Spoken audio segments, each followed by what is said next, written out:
Morning. It is Tuesday, July the 3rd. Coming to you live from Seoul, I'm Sung-hyun, and these are the stories we're following at the top of the hour. Playing ball in North Korea. South Korean basketball players are heading to Pyongyang for a series of friendlies with North Korean athletes, the first matchup of its kind in over a decade. Mike Pompeo is heading back to North Korea in what will be their third face-to-face in Pyongyang. America's top diplomat will set off to the regime in the coming days to talk denuclearization with Kim Jong-un. 12 boys and their football coach who were missing in caves in Thailand for over a week have been found. International help is on its way to get them out safely. Our starting point this morning, Washington's top diplomat will visit Pyongyang this week to discuss the finer details of North Korea's denuclearization. Mike Pompeo's trip comes amid concerns that the reclusive regime does not intend to fully give up its nukes. Our Oh Soo-young starts us off. U.S. Secretary of State Mike Pompeo will meet with North Korean leader Kim Jong-un this week to specify the details of the regime's denuclearization. White House Press Secretary Sarah Huckabee Sanders on Monday confirmed his three-day trip to Pyongyang. To continue the ongoing and important work of denuclearization on the Korean Peninsula, Secretary Pompeo will be leaving for North Korea on July 5th to meet with the North Korean leader and his team. This will mark Pompeo's third visit to the regime this year, and the first since the historic June 12 summit between Kim Jong-un and President Trump in Singapore, where they agreed on the full denuclearization of the Korean Peninsula. However, many have criticized the agreement for lacking specific details on the process. Skepticism has further deepened amid US media reports citing intelligence sources that the North does not intend to completely give up its nuclear weapons and technology. Sanders refused to elaborate on the reports. In the last 8 months, you haven't seen missile launches. You haven't seen the nuclear detonations. And again, these conversations are continuing to evolve. I'm not going to get into the details, but I can tell you that progress continues to be made. She also backed National Security Advisor John Bolton's remarks that the North's nuclear weapons program could be dismantled in a year, given the right conditions. She noted that working-level talks at Panmunjom between U.S. Ambassador to the Philippines Sung-hyun and North Korean officials on Sunday had gone well, and that Pompeo would continue the discussions. According to the State Department, Pompeo will make a stop in Tokyo after his talks in Pyongyang to discuss the denuclearization issue with South Korean and Japanese officials. Oh Soo-young, Arirang News. And with the U.S. Secretary of State Mike Pompeo prepping to leave for Pyongyang in the coming days, there are reports that he'll show the regime the denuclearization timetable the U.S. has in mind. And that process will begin with the North telling Washington the number, location, and type of all of its nuclear weapons, missiles, and production facilities. Our Kim Yo-sun tells us more. The New York Times reports that U.S. Secretary of State Mike Pompeo's third visit to North Korea this week will be focused on presenting a denuclearization timeline to the regime. It says the process would begin with the North's declaration of all of its weapons, missiles, as well as production facilities, with the paper adding that this would be the first real test of the regime's commitment towards abandoning its nuclear weapons. The report also stated that U.S. intelligence officials are eyeing whether the North includes a covert plant that's suspected of producing enriched uranium. Citing the Washington-based Institute for Science and International Security, the New York Times said the secretive facility known as Kangsong has probably produced a significant amount of weapons-grade uranium based on the fact that the plant has thousands of centrifuges that have been operating for years. Meanwhile, diplomatic sources in Seoul say U.S. Ambassador to the Philippines Sung-hyun delivered a message from President Trump to North Korean leader Kim Jong-un via senior North Korean official Kim Young-chol during a meeting at the inter-Korean border village of Panmunjom on Sunday. While it's unclear what the message entails, Yonhap News Agency reports that it may be about the early return of the remains of American troops who died during the Korean War, as well as implementing measures for the regime's complete denuclearization, which is what the two leaders committed to during their summit in Singapore on June 12th. Kim Yo-sun, Arirang News. And today, a group of 100 South Koreans will be making a trip north of the border for inter-Korean basketball games set for this week. Seoul's Unification Minister Sung-hyun is heading that group, comprised of 5 government officials, 50 male and female basketball players, and 30 members of the press and 15 staff members. They'll leave from Seoul Air Base at 10 a.m., which is about now, and the two Koreas will play 4 games in total, 2 games each on Wednesday and on Thursday. It's been decided that the national flags or anthems won't be used during the games, and it's also believed that the unification minister could meet various senior figures in Pyongyang, including the leader Kim Jong-un himself. And the group will fly back to Seoul on Friday. South Korea's unification minister says the two Koreas will hold another summit this fall as stipulated in their summit agreement in April. And they'll strive to take some real steps to achieve peace and prosperity on the Korean peninsula.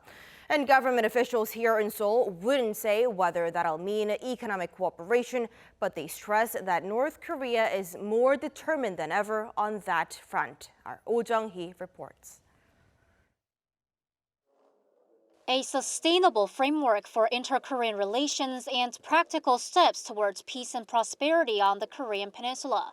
That's what South Korea hopes to achieve through its next summit talks with North Korea in the fall, according to Seoul's Unification Minister Cho Myung-gyun, who spoke to reporters on Monday. At summit talks in the fall, we hope to reach a stage where we could take earnest and concrete steps for peace and prosperity on the Korean peninsula. We should be thoroughly prepared on a comprehensive level so that inter-Korean relations become institutionalized and therefore sustainable. Whether that means that economic cooperation between Seoul and Pyongyang can start in the fall, the Unification Ministry couldn't say for sure because that depends on whether international sanctions on North Korea are lifted. But an unnamed high-level official stressed that North Korea is firm and more willing than ever to pursue economic development, with leader Kim Jong-un himself feeling the need to adopt new and innovative technology. North Korea has also been proactive in discussing cooperation with South Korea on railways, roads, and forestation, even suggesting at last week's talks doing things a bit more quickly and taking more tangible steps. Based on these, the official said Seoul hopes in the future to also put on the table President Moon Jae-in's new economic map, which aims to connect and develop economic belts with North Korea. Oh Jung-hee, Arirang News. The South Korean Red Cross has selected a total of 250 separated families to take part in the upcoming joint reunion events to be held from August 20th to 26th. It explained Monday that it has finalized a list from 500 randomly picked candidates based on their health conditions and willingness to reunite with their family members north of the border. The list will be delivered to the North today, and the regime will then begin its own process of confirming whether the candidates' relatives in the North are alive and available to participate in the reunions.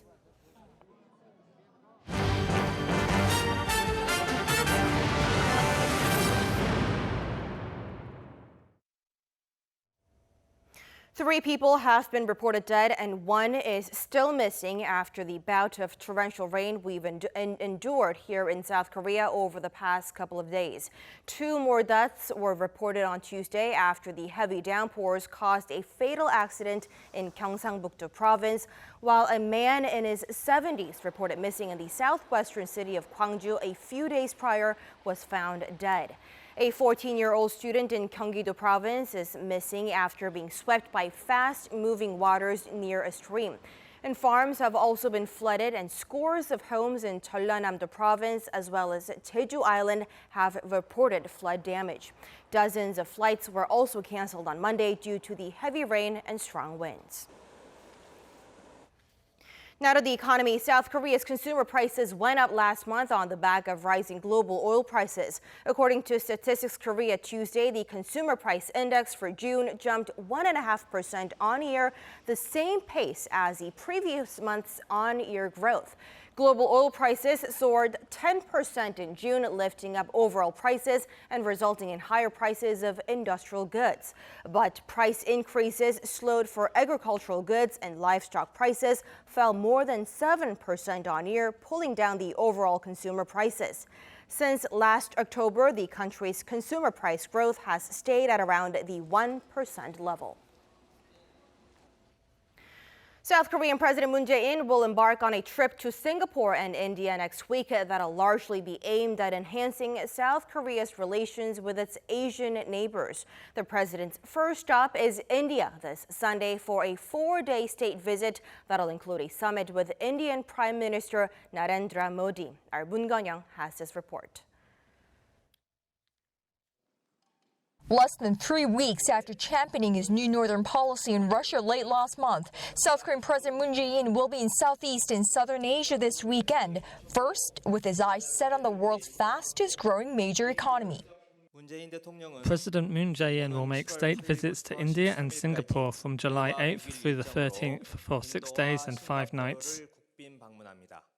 At the invitation of Indian Prime Minister Narendra Modi, the South Korean leader will be in India from the 8th through the 11th, during which he'll meet with Indian President Ram Nath Kovind and hold a bilateral summit with Prime Minister Modi to strengthen the two countries' special strategic partnership and discuss ways to expand their future-oriented relationship. South Korea and India mark 45 years of diplomatic relations this year. Our two countries have developed and continue to develop key partnerships not only in economic relations but also in our pursuit of peace and prosperity on the Korean Peninsula and the international community.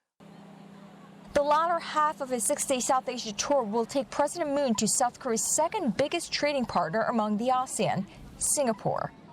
There, at the invitation of the President of Singapore, Halima Yacob, he will meet with both the Singaporean President and Prime Minister Lee Hsien Loong.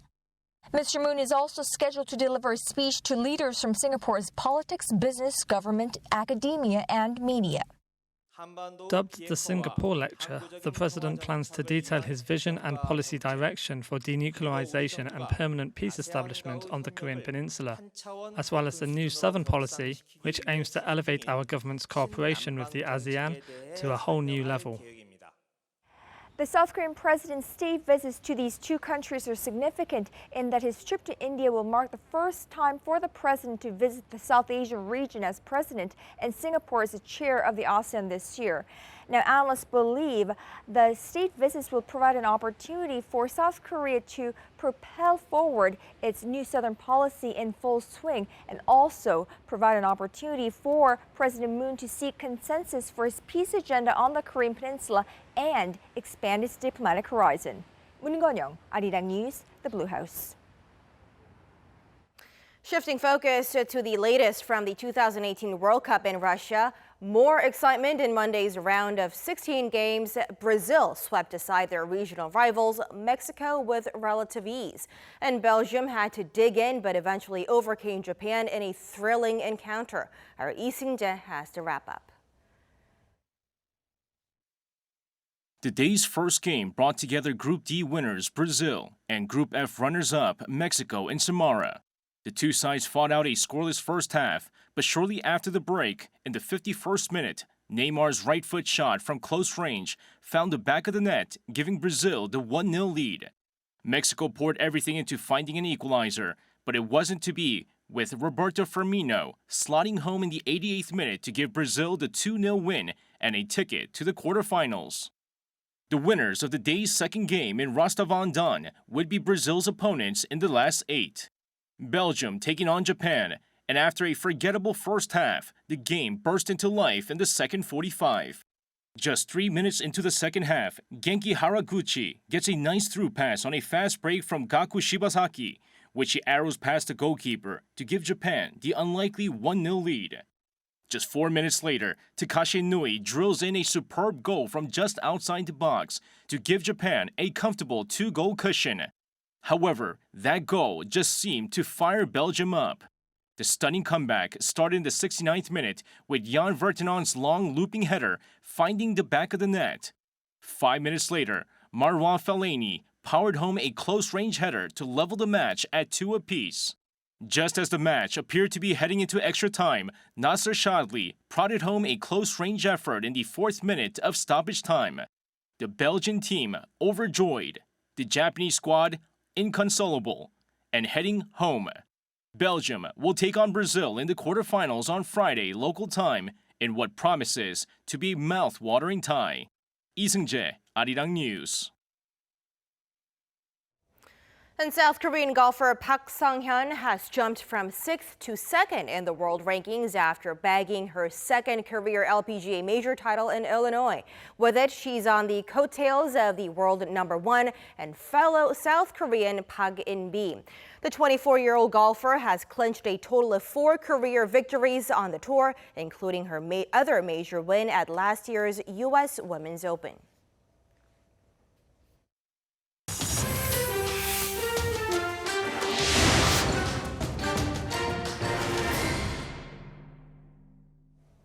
In a remarkable turn of events in Thailand, all 12 boys and their football coach have been found alive after 9 days of missing in a cave in the Southeast Asian country. For more on this and other news around the world, we turn to our Aram at the News Center. So Aram, tell us more.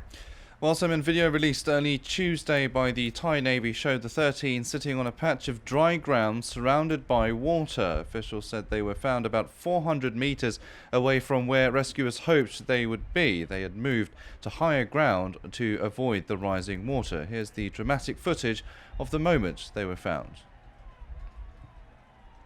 How many of you? 13. Brilliant.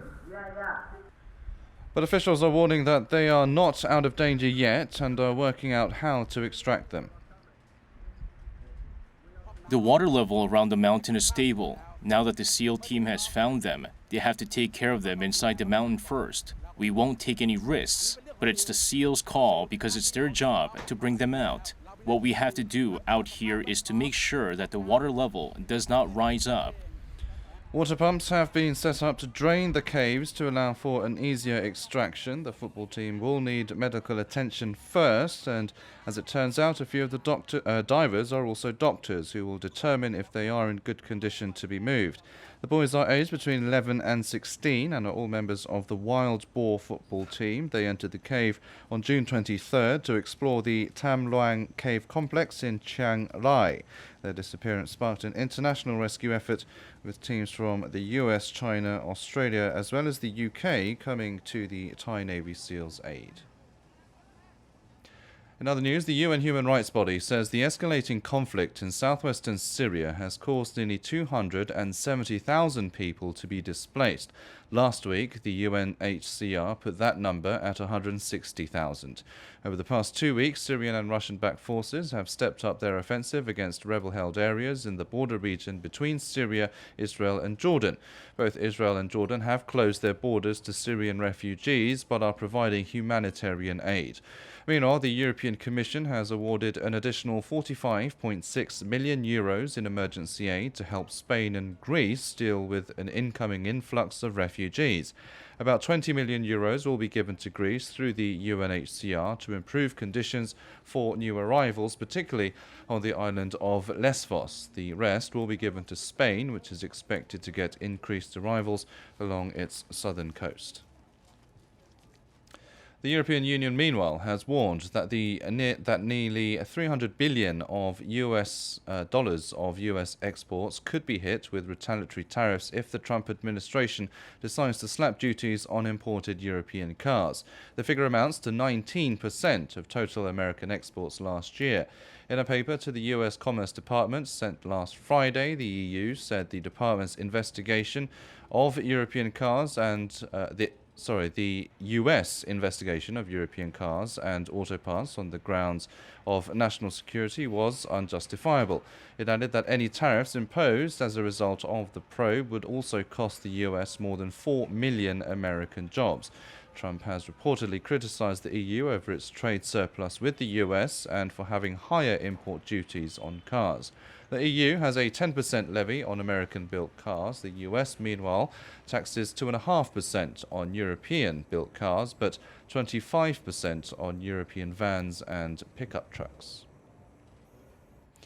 A new leader has been chosen by the people of Mexico. Fed up with rampant crime and corruption, Andrés Manuel López Obrador beat his two main rivals in the official quick count from a national sampling of ballots.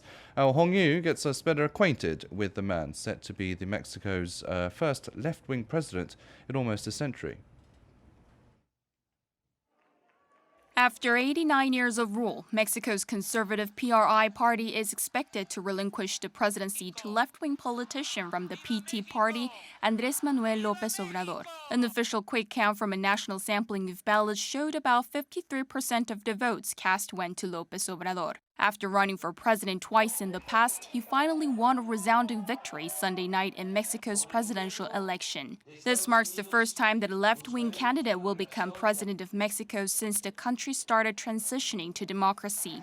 One local polling agency, Parametría, expects Obrador to take 53 to 59% of the votes, and another local poll, Consulta Mitofsky, expects 43 to 49% of votes to go to Obrador. His main opponent, Ricardo Anaya, a moderate candidate, is expected to take 19 to 25% of the votes. Anaya and ruling party candidate José Antonio Miade, who came third in the polls, accepted their defeat and offered their congratulations.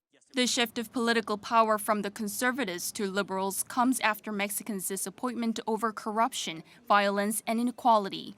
Obrador was the former mayor of Mexico City, but his promises to put an end to corruption, establish a Ministry of Public Safety, and renegotiate NAFTA helped him earn the people's vote. He emphasized honest poverty and sharing by declaring that he will reduce his presidential salary to half its normal amount and offering to live in his own house instead of presidential palace.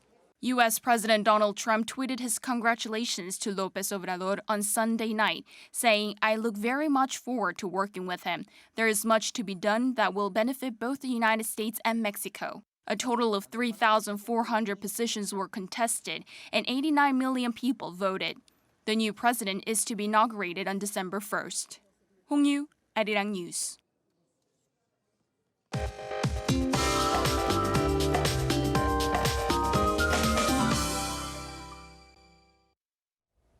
Good morning. Southeastern regions will need to brace for Typhoon Prapirun, which will bring torrential rainfall to Jeju and Busan.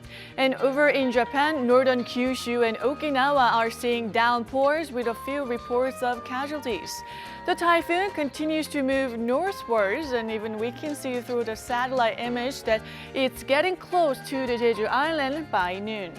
Busan will also be affected by Prapirun from around 9 p.m. tonight, experiencing heavier showers and strong winds as the typhoon soaks southeastern regions until midnight.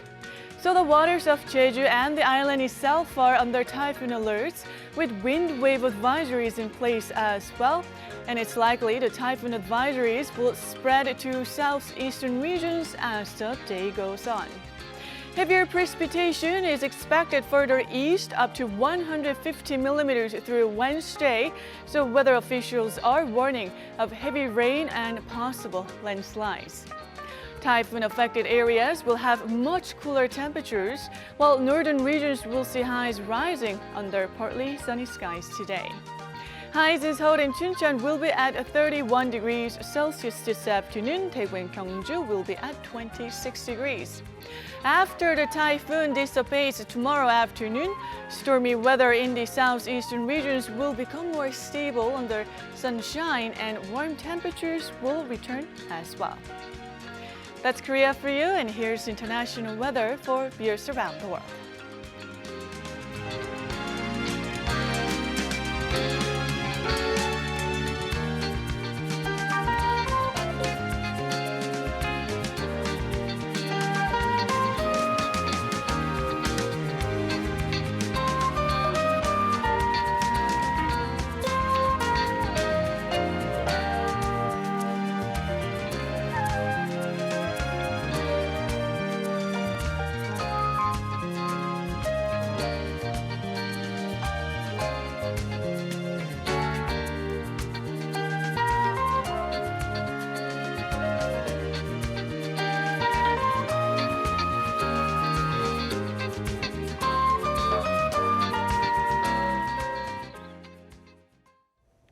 And that'll do it for us at the hour on Arirang News, but keep it tuned for more news updates coming up at noon Korea time. Thanks for watching and goodbye for now.